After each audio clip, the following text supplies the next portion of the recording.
ওযু ভাঙ্গার যেমন কারণ আছে, রোজা ভাঙ্গার কারণ আছে, নামাজ ভাঙ্গার কারণ আছে, ঠিক তেমনিভাবে ইমান ভাঙ্গার কারণ আছে। এই জন্য আল্লাহ রসুল বলছেন, সকালবেলা ইমানদার কোনো কারণ পাওয়া গেছে ভেঙে যাওয়ার ইমান, এটা পাওয়া যাবে, সন্ধ্যাবেলা সে কাফের হয়ে যাবে। কিন্তু ভাঙ্গার কারণ যেহেতু তার জানা নেই, এই জন্য সে ইমান যে পুনরায় আনবে এটার কি গুরুত্ব নেই। কারো উজু ভেঙে গেছে, সে জানে না, এই কারণে উজু ভাঙে, তাহলে কি সে আবার উজু করবে?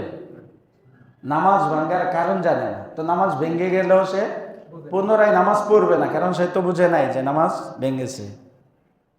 তো ঠিক তেমনিভাবে ইমান ভাঙ্গার কারণ আছে, যদি না জানে তো সে কি করবে না।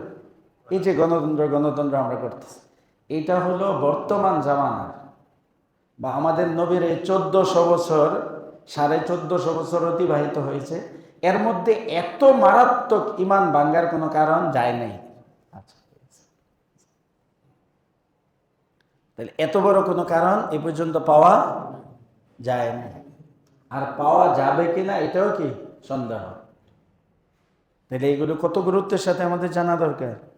তা আমরা মনে করতেছি মসজিদে আসছি, সূরা কেরাত, উযু গোসল, দোয়া দরুদ কোনোটাই ঠিকমতো জানা নেই, ব্যাস আসলাম। তো এটা কি আল্লাহকে ধোঁকা দিচ্ছি আমরা, যে আল্লাহ দেখবো যে আমি তো নামাজ পড়ছি, আল্লাহ কি আমার অবস্থা জানেন না?